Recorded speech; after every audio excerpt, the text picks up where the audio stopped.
네, 두 번째 신앙 카드는 신앙생활은 성인처럼이라는 겁니다. 사람들은 롤모델이 있을 때 더 빨리 잘 성장할 수가 있어요.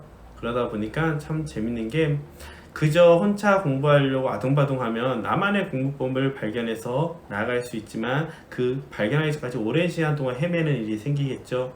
하지만 옆에서 누군가가 뭐 잘생기거나 예쁜 과외 선생님이 하면 더 좋겠지만 누군가가 와서 공부 방법을 좀 알려주고 이끌어주는 시간이 있다면 훨씬 더 빠르게 내 공부 방법을 찾아갈 수 있을 겁니다.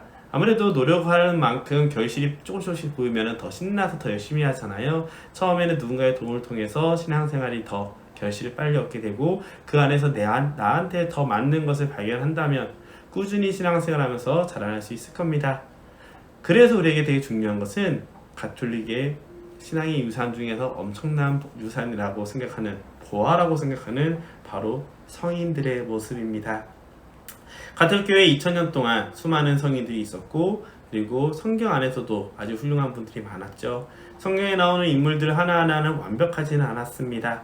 하지만 그들의 보여줬던 모습은 신앙인으로서 살아가면서 내가 언제 어떤 모습을 살아야 되는구나, 어떤 성덕의 모습을 보여줘야겠구나 라는 것을 생각할 수가 있겠죠.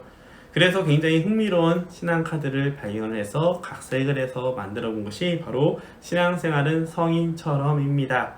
우리도 완벽할 수는 없지만 어떤 상황이 됐을 때 그 상황을 이겨낼 수 있는 어떤 성인이 여기서 이렇게 했지 라는 걸 떠올릴 수 있다면 왠지 든든해질 거예요. 이 길이 내가 처음 가는 길이 아니라 누군가가 이미 걸어갔던 길이라는 것을 알게 되는 순간 훨씬 더 편리하게 수월하게 나아갈 수 있는 것과 마찬가지겠죠. 자, 기도하라 느헤미야처럼, 순명하라 다니엘처럼, 이끌어라 모세처럼, 만들어라 노아처럼, 싸워라 다윗처럼, 봉사하라 마르타처럼, 믿어라 마리아처럼, 가르쳐라 바오로처럼, 지켜라 베드로처럼, 사랑하라 예수님처럼. 이렇게 맨 마지막에 예수님을 끝나는 이유는 우리 신앙의 가장 완벽한 모습은 예수 그리스도께서 다 보여주셨기 때문이죠. 하지만 위기상과 공포 상황에서 끝까지 신앙생활을 지켰던 다니엘의 모습, 민족이 힘든 상태에서 다시 재건하는 과정 중에 수많은 사람들의 반대를 받음에도 불구하고 기도하면서 하느님께 자비를 청했던, 도움을 청했던 느헤미야, 또 인간적으로 사람들의 불평불만을 다 받아들이면서도 수많은 백성을 자신의 마음에 감정에 흔들리기보다는 하느님의 뜻에 맞게 이끌었던 모세, 그리고 사람들이 다 손가락질을 하면서 이 날에 이런 날씨에 산 위에다가 배를 만든다고 모욕을 당했지만 그럼에도 불구하고 하느님이 주신 일을 깨닫고 꾸준히 배를 만들어서 오히려 더 많은 생명체들을 창조 피조물들을 살렸던 노아처럼, 또 다윗처럼 순명하되 하느님의 뜻에 맞춰서 적과 싸우고 그 싸움과 안에서도 하느님의 자비를 충실히 따랐던 다윗처럼, 예수님을 집으로 모시고 그분이 제자들과 사람들에게 가르침을 줄 수 있도록 봉사했던 마르타와 또 예수님 앞에서 기도하면서 그분의 말씀을 경청했던 마리아의 모습, 더 많은 믿지 않는 이들에게 예수 그리스도가 구원자라고 알려주었던 바오로처럼, 그리고 믿음을 굳건하게 지켜온 베드로까지, 이런 성인들을 한 분 한 분씩 기억한다면 우리들은 신앙생활을 할 때 이럴 때 이런 덕을 청하는 것도 좋을 것 같습니다.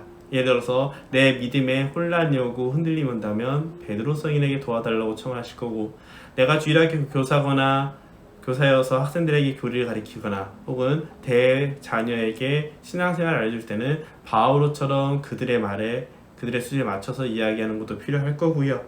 또 때로는 봉사하면서 하느님의 일을 먼저 바라보게 하는 마르타와 하느님 앞에 머물러서 그분의 말에 경청하는 마리아까지, 이런 이야기, 이런 성인들의 모습 하나하나를 기억한다면 우리의 신앙생활은 더욱더 든든해질 겁니다.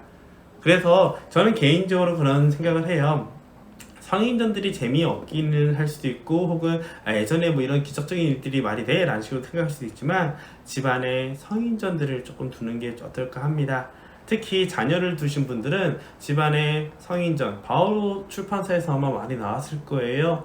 분도 출판사에서 좀 나오고요. 그래서 성인전들의 짤막한 성인전들, 그것들을 모아둔다면 아이들이 오메가메 지나가면서 보면서 아 이런 성인도 있구나 라고 깨달을 수 있을 거고요. 또 예를 들어 이번처럼 모든 성인 대축일 같은 경우에는 서로의 가족끼리의 성인명들을 확인하고 그 성인에 관련된 지역을 가보든지 혹은 뭐 구글이나 그런 여러 가지 방법을 통해서 그 성인이 살았던 생애와 관련된 장소들을 인터넷이나 그런 것을 통해서 보는 것도 굉장히 서로에게 도움이 되겠죠. 이렇게 성인들을 많이 접하고 어떤 분이 있는지를 깨닫는다면 자연스럽게 그날 성인들을 축일 때마다 성인들의 덕을 또 생각할 수 있을 겁니다. 자, 그렇기 때문에 여러분들도 신앙생활을 하면서 내가 가는 길이 두렵거나 불안하거나 힘들다면 그 길을 이미 걸어갔던 성인들을 바라보면서 우리 신앙생활을 굳건하게 나갈 수 있었으면 좋겠습니다.